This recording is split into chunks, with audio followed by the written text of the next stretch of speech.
लक्ष्यपथ classes में आपका स्वागत है और मैं पवन सिंह। आज जो मैं राजस्थान जीके के टेस्ट सीरीज स्टार्ट कर रहे हैं और आज जो हमारा टेस्ट 01 है। इस टेस्ट 01 में जो हमने राजस्थान के इतिहास के पार्ट 1 को शामिल किया है। पीछे की अगर क्लासेस जीके की आपने नहीं देखी है तो इसी वीडियो के डिस्क्रिप्शन में मैं लिंक शेयर कर रहा हूँ प्लेलिस्ट का, वहाँ जाकर आप वो सारे वीडियोस देख सकते हैं। साथ ही में आप चैनल को लाइक, शेयर और सब्सक्राइब जरूर करें। तो चलिए मैं स्टार्ट करते हैं।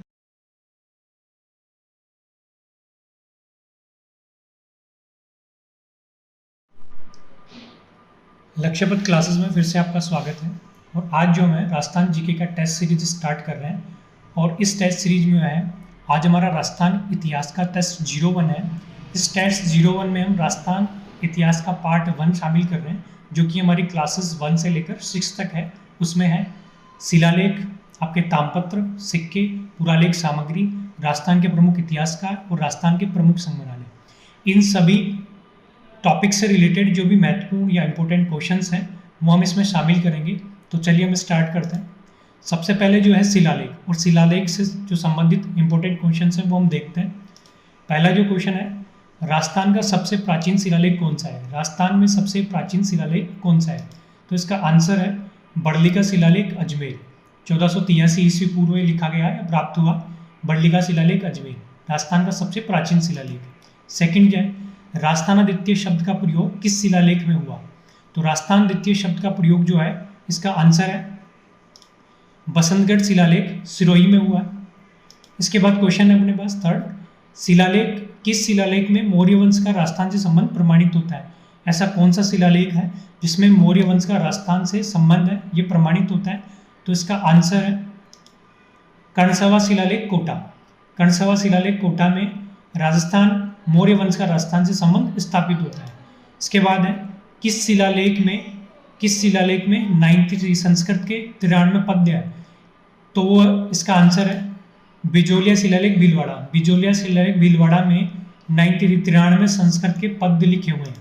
इसके बाद है किस लेख में मुद्रा के लिए नाणक शब्द का प्रयोग हुआ? ऐसा कौन सा शिलालेख है जिसमें मुद्रा के लिए नाणक शब्द का प्रयोग हुआ? इसका आंसर है आपका रणकपुर शिलालेख पाली में मुद्रा के लिए नाणक शब्द का प्रयोग हुआ है। इसके बाद है तामपत्र। तामपत्र से संबंधित क्वेश्चन है 6 नंबर, किस तामपत्र से मेवाड़ पर गुजरात के प्रभुत्व का वर्णन मिलता है? ऐसा कौन सा तामपत्र है जिससे हमको ये पता पड़ता है कि मेवाड़ पर गुजरात का प्रभुत्व था? तो इसका आंसर है आहड़ तामपत्र से हमको ये पता चलता है कि मेवाड़ पर गुजरात का प्रभुत्व था। फिर क्वेश्चन नंबर 7 है, किस तामपत्र से किसानों से वसूली जाने वाली लागबाग का पता चलता है? ऐसा कौन सा तामपत्र है जिससे किसानों से वसूली जाने वाली लागबाग का पता चलता है? तो इसका आंसर है चिकली तामपत्र। डूंगरपुर से हमको ये पता चलता है कि किसानों से लागबाग वसूली जाती थी। फिर है इसके बाद 8 नंबर क्वेश्चन, किस तामपत्र में रानी कर्मावती द्वारा भूमि अनुदान की जानकारी मिलती है? तो आपका है पुर के तामपत्र भीलवाड़ा से हमको पता चलता है कि रानी कर्मवती ने भूमि अनुदान में दी है। इसके बाद है सिक्के और मुद्राएं। तो सिक्के और मुद्राओं में इंपॉर्टेंट क्वेश्चन है 9 नंबर, राजस्थान के किस जिले से खुदाई से चांदी के मौर्यकालीन सिक्के प्राप्त हुए? तो वह टोंक, 3075 सिक्के हमको प्राप्त हुए हैं टोंक से। इसके बाद है राजस्थान के किस जिले से खुदाई में गुप्तकालीन स्वर्ण सिक्के प्राप्त हुए? तो इसमें है बयाना भरतपुर से 1921 सिक्के हमको प्राप्त हुए हैं। गुप्तकालीन स्वर्ण सिक्के हमको प्राप्त हुए हैं खुदाई से बयाना भरतपुर से। इसके बाद क्वेश्चन है चित्तौड़गढ़ विजय के पश्चात अकबर द्वारा जारी किए गए सिक्कों को किस नाम से जाना जाता है? तो उन सिक्कों को सिक्का एलची के नाम से जाना जाता है। फिर क्वेश्चन है पुरालेख सामग्री से रिलेटेड, राजस्थान में पुरालेख ये स्रोतों को कहाँ रखा गया है? तो इसका उत्तर है राजस्थान राज्य अभिलेखागार बीकानेर में पुरालेखी स्रोतों को रखा गया है। राजस्थान में पुरालेखी स्रोतों कहाँ रखा गया है? राजस्थान राज्य अभिलेखागार बीकानेर में रखा गया। इसके नेक्स्ट क्वेश्चन है खरीता कहलाते हैं, खरीता किसको कहते हैं? पुरालेख सामग्री का क्वेश्चन है। आंसर है शासक द्वारा शासक को लिखे गए पत्र खरीता कहलाते थे। एक शासक दूसरे शासक को जो पत्र लिखता था उसको हम खरीता कहते हैं। फिर है सियाह हजूर से आपको क्या पता चलता है या सियाह हजूर क्या होता है? तो इसका आंसर है राज परिवार की जो भी दैनिक आवश्यकताओं का विवरण होता है या उनका विवरण होता है उनको सियाह हजूर कहते थे पुरालेख सामग्री में। फिर है परवाना कहलाते हैं। परवाना कौन सी पुरालेख सामग्री है? परवाना किसे कहते हैं? शासकों द्वारा अधीनस्थ कर्मचारी को जो पत्र लिखे जाते थे उनको परवाना कहा जाता था पुरालेख सामग्री में। फिर है राजस्थान के प्रमुख इतिहासकार। इसमें क्वेश्चन है सबसे पहला 16 नंबर क्वेश्चन, नैनसिरी ख्यात व मारवाड़ का परगनानी विगत किसकी रचना है? इतिहासकार कौन सा है जिसने रचनाएं की थी नैनसिरी ख्यात व मारवाड़ परगनानी विगत? तो एक क्वेश्चन है मोहन और नैन्सी जी, उन्होंने नैनसिरी ख्यात और मारवाड़ परगनानी विगत इसकी रचना की। नैनसिरी ख्यात में चौहानों का इतिहास है, तो मारवाड़ परगना की विगत में मारवाड़ के कस्बों, परगनों और क्षेत्र का वर्णन है। इसके बाद है वंश भास्कर की रचयिता कौन है?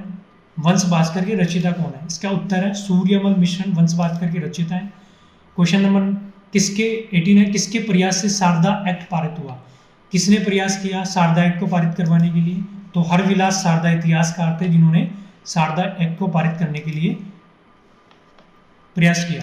फिर राजस्थान के प्रमुख संग्रहालय। पहला क्वेश्चन है इंडो गोथिक शैली में निर्मित संग्रहालय कौन सा है? ऐसा कौन सा संग्रहालय है जो इंडो गोथिक शैली से निर्मित है? अल्बर्ट हॉल म्यूजियम्स जयपुर जो है वो इंडो गोथिक शैली से निर्मित है। लेकिन नेक्स्ट क्वेश्चन है किस संग्रहालय में विभिन्न पगड़ियां सजाई व प्रदर्शित की गई? ऐसा कौन सा संग्रहालय है जिसमें विभिन्न पगड़ियां सजाई और प्रदर्शित की गई है? तो इसका उत्तर है मेहरानगढ़ संग्रहालय जोधपुर, जहां पर विभिन्न प्रकार की पगड़ियां सजाई और प्रदर्शित की गई। फिर है लोकवाद्य संग्रहालय कहाँ पर स्थित है? लोकवाद्य संग्रहालय कहाँ पर स्थित है? जोधपुर में। लोकवाद्य संग्रहालय जोधपुर में स्थित है। नेक्स्ट क्वेश्चन है लोक कला संग्रहालय कहाँ पर स्थित है? उत्तर है उदयपुर में। लोकवाद्य संग्रहालय जोधपुर में स्थित है और आपका लोक कला संग्रहालय उदयपुर में स्थित है।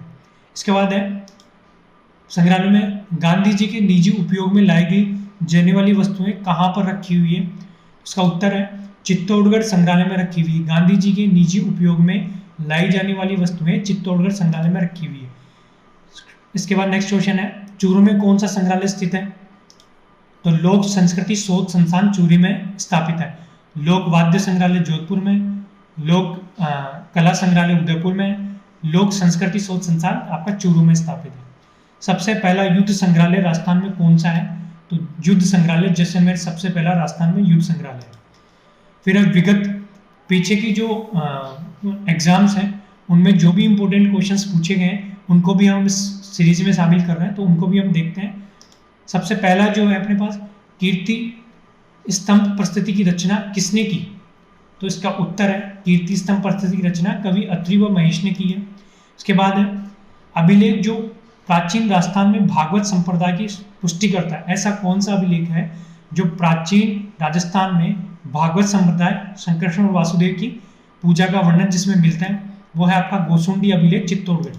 फिर है वह कौन सा अभिलेख है जो महाराणा प्रताप के जीवन पर महाराणा कुंभा के जीवन पर प्रकाश डालता है? वह आपका कीर्ति स्तंभ प्रस्तुति। कीर्ति स्तंभ प्रस्तुति महाराणा कुंभा के द्वारा लेखन उसकी उपाधियों उपलब्धियों इन सभी के बारे में वर्णन करता है। फिर है निम्न में से कौन सा कथन चिरवा शिलालेख के बारे में सही है? यहाँ पर अपने पास 4 ऑप्शंस दिए हुए हैं लेकिन मैंने आंसर लिया है, तो इसमें से ये आपको आंसर ले सकते। रत्न प्रभुशूरी इसके प्रस्तुतिकार थे किसके? चिरवा शिलालेख के। फिर है 30 नंबर क्वेश्चन राजस्थान के किस जिले में युद्ध संग्रहालय की स्थापना अगस्त 2015 में? ऐसा कौन सा जिला राजस्थान का है जिसमें युद्ध संग्रहालय की स्थापना 2015 में? वो है आपका जैसलमेर जिला। फिर है किस संग्रहालय प्रस्तुति में मुगल मेवाड़ संबंध का वर्णन मिलता है? ऐसा कौन सी प्रस्तुति या शिलालेख है जिसमें मुगल मेवाड़ संबंध का वर्णन मिलता है? तो वो आपकी राज प्रस्तुति है जिसमें मुगल मेवाड़ संबंध का वर्णन मिलता है। फिर है किस शिलालेख में चौहानों को वत्स गोत्रीय ब्राह्मण कहा गया? ऐसा कौन सा शिलालेख है जिसमें चौहान वंश को या चौहानों को वत्स गोत्रीय ब्राह्मण बताया गया? वो है आपका बिजोलिया शिलालेख भीलवाड़ा। फिर है वह कौन सा शिलालेख है जिससे ज्ञात होता है कि विग्रहराज चतुर ने दिल्ली को अपने अधीन कर लिया? ऐसा कौन सा शिलालेख है जिससे हमको ज्ञात होता है कि विग्रहराज चतुर ने दिल्ली को अपने अधीन कर लिया था? उसका उत्तर है बिजोलिया शिलालेख भीलवाड़ा में हमको ये पता चलता है विग्रहराज चतुर ने दिल्ली को अपने अधीन कर लिया। नेक्स्ट क्वेश्चन है जाबालीपुर, शाकंभरी, श्रीमाल जैसे प्राचीन नगरों का उल्लेख किस शिलालेख में मिलता है? इन सभी प्राचीन नगरों का उल्लेख किस शिलालेख में मिलता है? वह है बिजोलिया शिलालेख भीलवाड़ा।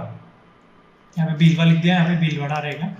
फिर है आबू के अभिलेख के लेखक कौन है? आबू अभिलेख के लेखक कौन है? शुभचंद्र इसके लेखक है। फिर है अपरिजात के शिलालेख के रचिता निम्न में से कौन से हैं?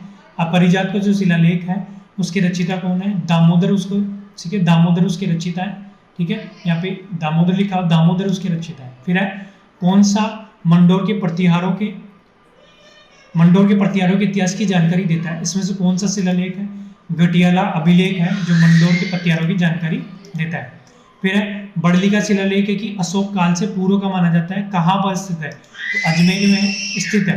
इसके बाद है बड़वा ग्राम कोटा कितने मौर्य या मुख्य अभिलेख प्राप्त हुए हैं? 3 मुख्य अभिलेख यहाँ पर प्राप्त हुए हैं आपके बड़वा ग्राम कोटा से। फिर है किसानों से वसूली जाने वाले विभिन्न लाख भागों का उल्लेख किनसे में प्राप्त होता है? तो वह चिकली तामपत्र भीलवाड़ा से हम 1437 से हमको प्राप्त होता है। फिर है राजस्थान के कौन से तामपत्र से रानी करमवती द्वारा जौहर के प्रमाण मिलते हैं? राजस्थान का ऐसा कौन सा तामपत्र है जिससे रानी करमवती के जौहर का प्रमाण मिलता है? तो आपका पुरकी तामपत्र भीलवाड़ा। फिर है रशिया की क्षत्रिय अभिलेख में नाम उत्कीर्ण है नरवर्मा गुहिल का। किसका? नरवर्मा गुहिल का। फिर है लिल्लूलिया व लल्लूशाही सिक्कों का निर्माण कहाँ होता था? तो वह सोजत पाली में लिल्लूलिया और लिल्लूशाही सिक्कों का निर्माण होता था।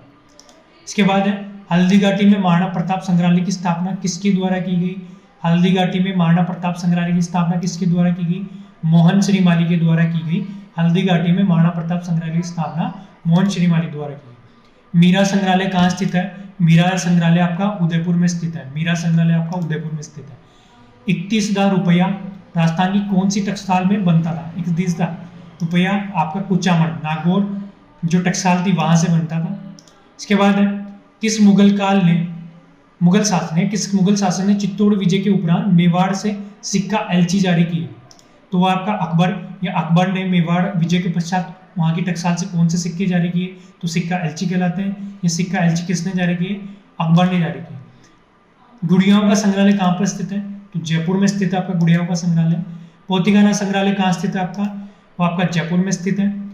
तो इस टेस्ट सीरीज से रिलेटेड जो भी हमने विगत परीक्षाओं के क्वेश्चंस देखे या जो भी क्वेश्चंस इंपॉर्टेंट हमने टॉपिक वाइज देखे, उन सभी को फिर से रिवीजन करके इस टेस्ट को देखना चाहते हैं तो पीछे की क्लासेस आपको रिवाइज करनी है। लिंक मैं डिस्क्रिप्शन में दे रहा हूँ वीडियो के, वहाँ जाकर आप पूरी जो भी क्लासेस हैं उनको टॉपिक वाइज देख सकते हैं और फिर इस टेस्ट का रिवीजन कर सकते हैं। तो आपके लिए और भी अच्छा होगा रिवीजन के हिसाब से, जहाँ से आपका जीके भी तैयार होगा और आप एक रिवीजन भी दे पाएंगे। तो इसी तरह की क्लासेस के लिए हमारी जो भी वीडियो है उसको लाइक, शेयर और सब्सक्राइब जरूर करें चैनल को। Thank you.